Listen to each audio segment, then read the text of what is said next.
পুৱাৰে পৰা পুনৰ উৰিয়াম ঘাটত দ্বিতীয় পৰ্যায়ৰ উচ্ছেদ অভিযানৰ শেষৰটো উচ্ছেদ আৰম্ভ হ'ব কাৰণ 18 তাৰিখৰ পৰা উৰিয়াম ঘাটত দ্বিতীয় পৰ্যায়ৰ উচ্ছেদ অভিযান আৰম্ভ হৈছিল কিন্তু তাৰ মাজতে গুৱাহাটী উচ্চ ন্যায়ালয়ে দিয়া কেইটামান ৰায়ৰ কাৰণে আৰু যি 7 দিনৰ যি সময়সীমা বান্ধি দিছিল সেই 7 দিনৰ সময়সীমা কাইলৈ অন্ত পৰিব আৰু কাইলৈ অন্ত পৰাৰ লগে লগে উৰিয়াম ঘাটৰ ৰেংমা বনাঞ্চলৰ ৰাণানগৰ হাতীডুবি দুৰ্গাপুৰ আৰু মধুপুৰ এইকেইটা অঞ্চলত কাইলৈ প্ৰশাসনৰ উচ্ছেদ অভিযান চলিব ইতিমধ্যেই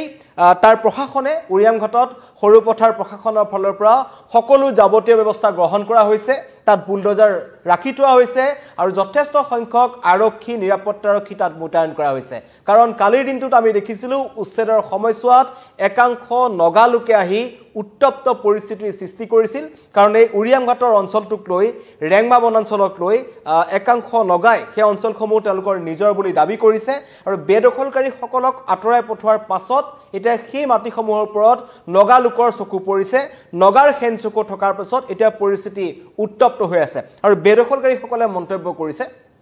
যিসকলে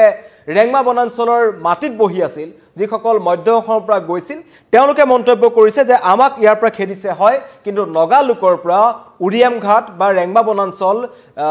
নেঘেৰি বিল বা মেৰাপানী কেনেকৈ অসম চৰকাৰে ৰক্ষা কৰে আমি চাম এনেকুৱা ধৰণৰ মন্তব্য আহিছে কিন্তু উচ্চ ন্যায়ালয়ে বান্ধি দিয়া 7 দিনৰ সময়সীমা আজি ৰাতি 12 বজাৰ লগে লগে সমাপ্ত হ'ব অৰ্থাৎ কাইলৈ পুৱাৰ পৰা এই উৰিয়াম ঘাটৰ ৰেংমা বনাঞ্চলৰ ৰাণানগৰ হাতীডুবি দুৰ্গাপুৰ আৰু মধুপুৰ এই যিকেইটা অঞ্চল আছে 4টা অঞ্চল তাত এতিয়াও প্ৰায় 200ৰো অধিক পৰিয়াল আছে তেওঁলোকৰ বিৰুদ্ধে অভিযোগ আছে যে তেওঁলোকে বনাঞ্চলৰ মাটি দখল কৰি তেওঁলোকে তাত ঘৰ নিৰ্মাণ কৰিছে বা তাৰ পৰা তেওঁলোক 20-25 বছৰ ধৰি তেওঁলোক তাত আছে সেই সকল লোকে যেতিয়া গুৱাহাটী উচ্চ ন্যায়ালয়ত তেওঁলোকে এখন অভিযোগনামা দাখিল কৰিছিল তাৰ পাছতেই উচ্ছেদ বন্ধ কৰিবৰ কাৰণে সাময়িকভাৱে বন্ধ কৰিবৰ কাৰণে গুৱাহাটী উচ্চ ন্যায়ালয়ৰ ফালৰ পৰা এটা নিৰ্দেশনা দিয়া হৈছিল আৰু সেই সময়সীমা তেওঁলোকক বান্ধি দিছিলে হঠাৎ মানুহখিনিৰ ঘৰ নেভাঙিব যাতে তেওঁলোকৰ যিসমূহ গুৰুত্বপূৰ্ণ বস্তু আছে সেই বস্তুখিনি তাৰ পৰা আঁতৰাই নিব পাৰে তেওঁলোকক অতিৰিক্তকৈ 7 দিনৰ সময়সীমা দিয়া হৈছিল আৰু এই 7 দিনৰ সময়সীমা আজি নিশা 12 বজাৰ লগে লগে শেষ হ'ব ইতিমধ্যে কোৱা হৈছে যে কালিৰ যিটো ঘটনা সংঘটিত হ'ল আৰক্ষী প্ৰশাসনৰ চকুৰ সন্মুখতেই ইয়াৰ আগৰ পৰ্যায়ত যদি কওঁ যি নেঘেৰি বিল আছে বা বিদ্যাপুৰ যি আছে প্ৰথম পৰ্যায়ত য'ত উচ্ছেদ অভিযান চলিছিল উৰিয়াম ঘাটত তাতো কিন্তু একাংশ নগালোকে নিউজ 18ৰ সাংবাদিকৰ কেমেৰাৰ সন্মুখত তেওঁলোকে কৈছিল যে এইসমূহ আমাৰ পূৰ্বপুৰুষৰ মাটি অসম চৰকাৰে এই মাটিখিনি দখল কৰি ৰাখিছিল আৰু এতিয়া আমি মুখ্যমন্ত্ৰীক ধন্যবাদ জ্ঞাপন কৰিছো হিমন্ত বিশ্ব শৰ্মাক যাতে তেওঁ এই মাটিখিনি উচ্ছেদ কৰিছে আৰু বেদখলমুক্ত কৰাৰ লগে লগে এই মাটিখিনি আমি লৈ ল'ম তাৰ পাছতে সীমান্তবাসী ৰাইজে মন্তব্য কৰিছিল যে নগালোকৰ আগ্ৰাসন বহু আগৰ পৰাই আমাৰ ইয়াত আছে এতিয়া যদি নগাই আহি তাত গুলি ফুটাই সন্ত্ৰাসৰ সৃষ্টি কৰে আৰু যি সীমান্তবাসী ৰাইজৰ যিসকল কৃষক লোক আছে বা কৃষিজীৱী লোকসকল আছে তেওঁলোকৰ যদি খেতি পথাৰ দখল কৰে তেন্তে চৰকাৰ প্ৰশাসনে কি ব্যৱস্থা গ্ৰহণ কৰিব তাক লৈ প্ৰশ্ন উত্থাপন হৈছিল কিন্তু অতি ৰহস্যজনকভাৱে মাত্ৰ এদিন অতুল বৰাই এটা মন্তব্য কৰিলে নগাই ক'লে নহব উৰিয়াম ঘাট আমাৰ হয় এই ধৰণৰ মন্তব্য কৰিছিল আৰু শেহতীয়াকৈ সৰুপথাৰৰ যিজন বিধায়ক আছে বিশ্বজিৎ ফুকনে মন্তব্য কৰিছিল যে ডক্টৰ হিমন্ত বিশ্ব শৰ্মা যেহেতু গোলাঘাটত কেবিনেট মিটিং আছে কেবিনেট মিটিঙৰ সময়ত তেওঁ উৰিয়াম ঘাটলৈ যাব আৰু উৰিয়াম ঘাটত গৈ ৰেংমা বনাঞ্চলৰ যি প্ৰথম পৰ্যায়ত য'ত উচ্ছেদ অভিযান হৈছিল সেই অঞ্চলসমূহত গছ পুলি ৰোপণ কাৰ্যসূচীত হিমন্ত বিশ্ব শৰ্মাই অংশগ্ৰহণ কৰিব আৰু লগতে নাগালেণ্ডৰ মুখ্যমন্ত্ৰীকো তালৈ মতা কথা কৈছিল যাতে তেওঁলোকৰ মাজত আলোচনা হ'ব পাৰে আৰু এই সীমান্তবাসীৰ যি ৰাইজ আছে দুইখন ৰাজ্যৰ তেওঁলোকৰ মাজতে আলোচনা হ'ব পাৰে তেনেকুৱা ধৰণৰ মন্তব্য কৰিছিল সেই মন্তব্যৰ মাজতেই কিন্তু কালি নগাই যি ধৰণৰ উপদ্ৰৱাহী উৰিয়াম ঘাটত কৰিলে সেয়া কিন্তু এটা চিন্তাৰ কথা আৰু সেই চিন্তাৰ মাজতেই কাইলৈৰ পৰা পুনৰ যিকিটা স্থানত উচ্ছেদ অভিযান চলাবলৈ উচ্চ ন্যায়ালয়ে নিৰ্দেশনা দিয়া নাছিল 7 দিনৰ সময়সীমা বান্ধি দিছিল আৰু সেই সময়সীমা শেষ হোৱালৈকে জিলা প্ৰশাসন ৰখি আছিল আজি 12 বজাৰ লগে লগে সময়সীমাৰ অন্ত পৰাৰ লগে লগে কালি এই ৰাণানগৰ হাতীডুবি দুৰ্গাপুৰ আৰু মধুপুৰত যি 200 ঘৰ বেদখলকাৰী লোক আছে বুলি জৰীপত ধৰা পৰিছিল যেটো ৰাজহ বিভাগে জৰীপ চলাইছিল জৰীপত সকলো ওলাই পৰিছিল আৰু তেওঁলোকে তাত 200 বিঘা 300 বিঘা মাটি দখল কৰি বহি আছে সেই সকল লোকক কিন্তু কাইলৈ উচ্ছেদ কৰা হ'ব যি তথ্য আহিছে আমাৰ যি স্থানীয় সাংবাদিক আছে তেওঁ জনোৱা মতে ইতিমধ্যে তাৰ পৰা 70-80টা পৰিয়াল আঁতৰি গৈছে কিন্তু এতিয়াও 120টাৰো অধিক পৰিয়াল তাত আছে তেনেস্থলত কাইলৈ যদি তাত পুনৰ উচ্ছেদ চলাবলৈ যায় উচ্ছেদ চলোৱাৰ সময়ত কিবা উত্তপ্ত পৰিস্থিতিৰ সৃষ্টি হ'ব পাৰে নেকি তাৰ কাৰণে আজি সেই অঞ্চলত বেৰিকেড দিয়া হৈছে আৰু সাধাৰণ লোকৰ প্ৰৱেশ তাত নিষিদ্ধ কৰি দিয়া হৈছে যাতে আমচুকে ধৰি বিভিন্ন ধৰণৰ যিবোৰ দল সংগঠন আছে যিসকলে এই উচ্ছেদ অভিযানৰ বিৰোধিতা কৰি আছে সেই দল সংগঠনসমূহক যাতে কোনো কাৰণত তালৈ যাব দিব নোৱাৰি তাৰ কাৰণে প্ৰশাসনে কটকটীয়া নিৰাপত্তাৰ ব্যৱস্থা কৰিছে আৰু যিমান দূৰ আমাৰ খবৰ আহিছে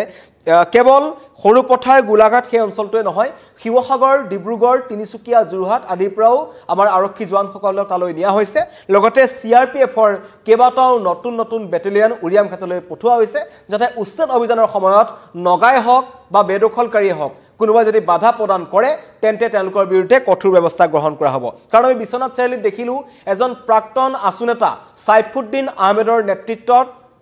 প্ৰথম দিনাখন শান্তিপূৰ্ণভাৱে উচ্ছেদ অভিযান চলি গৈছিল কিন্তু পিছৰ দিনাখন যেতিয়া এই প্ৰাক্তন আমচুৰ সদস্যজন তালৈ আহিছিল মছজিদটো ভঙাৰ সময়ত এটা উত্তপ্ত পৰিস্থিতিৰ সৃষ্টি হ'ল আৰক্ষীলৈ শিলগুটি নিক্ষেপ কৰিবৰ কাৰণে সেই প্ৰাক্তন আমচুৰ নেতাজনে উচতাই দিছিল তাত থকা বেদখলকাৰী লোকসকলক যিসকলে নিজৰ ঘৰ দুৱাৰ ভঙাৰ পাছত তেওঁলোক খং খুবত আছিল সেই লোকসকলক উচতাই পৰিস্থিতি অৱনতি ঘটাবৰ কাৰণে কোনোবাই যদি চেষ্টা কৰে তেনে লোকৰ বিৰুদ্ধে কিন্তু প্ৰশাসনে কঠোৰ হ'ব বুলি ইতিমধ্যে জনাই দিছে আৰু আমাৰ ওচৰত এটা মন্তব্য আহিছে এই উচ্ছেদক লৈ তেওঁ কি মন্তব্য কৰে আমি শুনা বিচাৰিছো আপোনালোকক হয় যোৱাকালি এটা হাইকোৰ্টে ৰায় দিছিলে সেই ৰায় সন্মান জনাই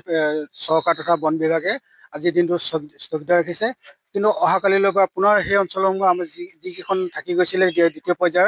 সেই ঠাইসমূহ উচ্ছেদ কৰিব আমি প্ৰশাসনক বা চৰকাৰক আমি এটা দাবী জনাইছোঁ যে উচ্ছেদ যিসমূহ হৈ গ'ল তাৰ উপৰিও বিভিন্ন অঞ্চলত বিভিন্ন ধৰণৰ তদন্ত নোহোৱাকৈ এতিয়াও তদন্ত আওতালৈ নোহোৱাকৈ এতিয়াও থাকি গৈছে সেইসমূহ ঘৰবিলাক ঠাইসমূহকো যাতে তদন্ত আওতালৈ আনি বনাঞ্চলখন বেদখলমুক্ত কৰাত প্ৰশাসনে যেন আগভাগ লয় হয় যোৱাকালি এটা হাইকোৰ্টে ৰায় দিছিলে সেই ৰায় সন্মান জনাই চৰকাৰ তথা বন বিভাগে আজি দিনটো স্থগিত ৰাখিছে কিন্তু অহাকালিলৈ পৰা পুনৰ সেই অঞ্চলসমূহ আমাৰ যিকেইখন থাকি গৈছিলে দ্বিতীয় পৰ্যায়ৰ সেই ঠাইসমূহ উচ্ছেদ কৰিব আমি প্ৰশাসনক বা চৰকাৰক আমি এটা দাবী জনাইছোঁ যে উচ্ছেদ যিসমূহ হৈ গ'ল তাৰ উপৰিও বিভিন্ন অঞ্চলত বিভিন্ন ধৰণৰ তদন্ত নোহোৱাকৈ এতিয়াও তদন্ত আওতালৈ নোহোৱাকৈ এতিয়াও থাকি গৈছে সেইসমূহ ঘৰবিলাক ঠাইসমূহকো যাতে তদন্ত আওতালৈ আনি বনাঞ্চলখন বেদখলমুক্ত কৰাত প্ৰশাসনে যেন আগভাগ লয় এতিয়া প্ৰশাসন সষ্টম হৈ আছে কাইলৈ পুৱাৰ 9 বজাৰ পৰা 10 বজাৰ ভিতৰতে উচ্ছেদ অভিযান আৰম্ভ হ'ব আৰু সেই অঞ্চলসমূহত কটকটীয়া নিৰাপত্তা বেষ্টনী গঢ়ি তোলা হৈছে নিশাৰ ভাগত তাত যাতে কোনো ধৰণৰ মেল মিটিং হ'ব নোৱাৰে তাত যাতে কোনো বাহিৰৰ লোক প্ৰৱেশ কৰিব নোৱাৰে আৰু বেদখলকাৰী সকলকো কোৱা হৈছে যিসকল লোক তাত বহি আছে বনাঞ্চলৰ মাটিত দখল কৰি বহি আছে তেওঁলোকক প্ৰশাসনৰ ফালৰ পৰা আজিও জনোৱা হৈছে যে আজি নিশা 12 বজাৰ ভিতৰত যাতে তেওঁলোকে সেই অঞ্চলসমূহ এৰি আঁতৰি যায় আৰু প্ৰশাসনে শান্তিপূৰ্ণভাৱে যাতে তেওঁলোকৰ উচ্ছেদ অভিযান চলাই যাব পাৰে কিন্তু আটাইতকৈ ডাঙৰ কথা উৰিয়াম ঘাটৰ ৰাইজে এটা ডাঙৰ প্ৰশ্ন কৰিছে অসমীয়া ৰাইজে কৰিছে খিলঞ্জীয়া লোকসকলে কৰিছে লগতে বেদখলকাৰীসকলেও কৰিছে যে প্ৰশাসনে বেদখলকাৰীসকলক যি ধৰণে এটা সময়সীমাৰ মাজত তেওঁলোকে খেদি পঠিয়ালে বা তেওঁলোকৰ বিৰুদ্ধে যি কঠোৰ ব্যৱস্থা গ্ৰহণ কৰিলে নগা লোকসকলৰ বিৰুদ্ধে কেতিয়া কঠোৰ ব্যৱস্থা গ্ৰহণ কৰিব কাৰণ তাত বীৰ লাচিত সেনাই যি ঘটনা সংঘটিত হ'ল মেৰাপানীত নগাই অসমৰ ভূমিত আহি 15 আগষ্টৰ দিনাখন অসমীয়া 3জন লোকক তেওঁলোকে টাৰ্গেট কৰি ল'লে প্ৰকাশ বড়ো নামৰ এজনক তেওঁলোকে ভৰিত গুলিয়ালে অন্য দুজনক তেওঁলোকে চুকা অস্ত্ৰেৰে ওপৰজুপৰি আক্ৰমণ কৰিলে আৰু অসমৰ মাটিত অসমীয়া লৰাক নগাই আক্ৰমণ কৰি পেলাই থৈ গ'ল যিখিনি স্থানত সেই দুৰ্ঘটনা সংঘটিত হ'ল মাৰপিটৰ ঘটনা সংঘটিত হ'ল তাৰ পৰা CRPF কেম্পটোৰ দূৰত্ব হৈছে মাত্ৰ আধা কিলোমিটাৰ আৰু তাৰ পাছতো কিন্তু অতি ৰহস্যজনকভাৱে 24 ঘণ্টাৰ পিছত অসমৰ দল সংগঠনে যেতিয়া অৰ্থনৈতিক অৱৰোধ কৰিলে নাগালেণ্ডলৈ যোৱা ৰাজপথ যেতিয়া বন্ধ কৰিলে তেতিয়াহে CRPFে 3টা অভিযুক্তক আনি মেৰাপানী আৰক্ষী হাতত তুলি দিলে আৰু সীমান্তবাসী ৰাইজে কৈ আছে যে দীৰ্ঘদিনৰ পৰা কেৱল উৰিয়াম ঘাট বা মেৰাপানী সীমান্ত নহয় আমি যদি শিৱসাগৰ সীমান্তটো চাবলৈ যাওঁ য'ৰ পৰা দীৰ্ঘদিনৰ পৰা মৰিয়নি যোৰহাট সমষ্টিত আছে মৰিয়নি আৰু শিৱসাগৰ যেটো কানুবাৰী ফালে যিখিনি অঞ্চল আছে তাত দীৰ্ঘদিন ধৰি নগা আৰু নাগালেণ্ড আৰু অসমৰ মাজত সীমা বিবাদ আছে তাতো স্থানীয় ৰাইজৰ এটা স্পষ্ট অভিযোগ যে CRPF সদায় নাগালেণ্ডৰ দুৰ্বৃত্তসকলৰ সপক্ষে থাকে বা নাগালেণ্ডৰ দুৰ্বৃত্তই যদি আহি অসমৰ মাটিত কিবা উপদ্ৰৱ চলায় তেন্তে অতি ৰহস্যজনকভাৱে মৌনতা অৱলম্বন কৰে CRPFৰ জোৱানসকলে আৰু একেই অভিযোগ এবাৰো উৰিয়ামঘাটত উত্থাপন হৈছে সেইকাৰণে বাৰম্বাৰ সীমান্তবাসী ৰাইজে কৈ আছে কাৰণ উৰিয়ামঘাটৰ যি অঞ্চলত কাইলৈ উচ্ছেদ অভিযান চলিব এসপ্তাহ পূৰ্বে সেই অঞ্চলটোত অতি ৰহস্যজনকভাৱে এটা মানুহৰ ঘৰত আহি এঘৰ মানুহৰ ঘৰত অচিনাক্ত দুৰ্বৃত্তই অগ্নিসংযোগ কৰিছিল অগ্নিসংযোগ কৰাৰ পাছত তাত স্থায়ী যিসকল বড়ো লোক আছে তেওঁলোক যেতিয়া ওলাই গৈছিল ওলাই যোৱাৰ লগে লগে পাহাৰৰ পৰা নামি আহিছিল নগা লোকসকল আৰু তেওঁলোকে তৰ্ক যুদ্ধত লিপ্ত হৈছিল আধা ঘণ্টা পলমকৈ তাত আহি স্থানীয় আৰক্ষী উপস্থিত হৈছিল আৰু আৰক্ষী উপস্থিত হোৱাৰ মাত্ৰ 5 মিনিটৰ পাছতেই নগাই 200 মিটাৰ দূৰত্বত গৈ শূন্যলৈ গুলিচালনা কৰি পেলাই গুচি গৈছিল হিয়া হৈছে অসম আৰক্ষী আৰু বা আমাৰ যি তাত থকা নিৰাপত্তাৰ দিশটো তেনেস্থলত সেই উৰিয়ামঘাট অঞ্চলটোত এতিয়া সীমান্তবাসী ৰাইজে বেদখলকাৰীতকৈ ভয় খাইছে নগাৰ আগ্ৰাসনক লৈ এই নগাৰ আগ্ৰাসনক লৈ চৰকাৰে কেনেকুৱা ধৰণৰ ব্যৱস্থা গ্ৰহণ কৰে হিয়া হ'ব লক্ষণীয় কিন্তু ডেডলাইন সমাপ্ত হৈছে যেটো উচ্চ ন্যায়ালয়ে দিছিল যে 7 দিনৰ সময়সীমা বান্ধি দিয়া হৈছিল নতুনকৈ কাৰণ 18 তাৰিখলৈকে বাকিখিনি সময়সীমা দিয়া হৈছিল আৰু তাৰ পাছৰ সময়সীমাখিনি দিয়া হৈছিল ৰাণানগৰ হাতীডুবি দুৰ্গাপুৰ আৰু মধুপুৰ কাইলৈ এই 4টা স্থানত উচ্ছেদ অভিযান চলিব 200 ঘৰ বেদখলকাৰী আছে বুলি কোৱা হৈছে ইতিমধ্যে একাংশ আঁতৰি গৈছে আৰু নিশা 12 বজাৰ ভিতৰত যদি তেওঁলোক আঁতৰি যায় তেন্তে শান্তিপূৰ্ণভাৱে উচ্ছেদ অভিযান চলিব আৰু প্ৰশাসনে কৈছে সকলো ব্যৱস্থা কৰা হৈছে যাতে কোনো ধৰণৰ অপ্ৰীতিকৰ পৰিস্থিতিৰ সৃষ্টি নহয় নগাই যাতে আহি তাত উৎপাত কৰিব নোৱাৰে বেদখলকাৰীয়ে যাতে কোনো ধৰণৰ অপ্ৰীতিকৰ পৰিস্থিতিৰ সৃষ্টি কৰিব নোৱাৰে ধন্যবাদ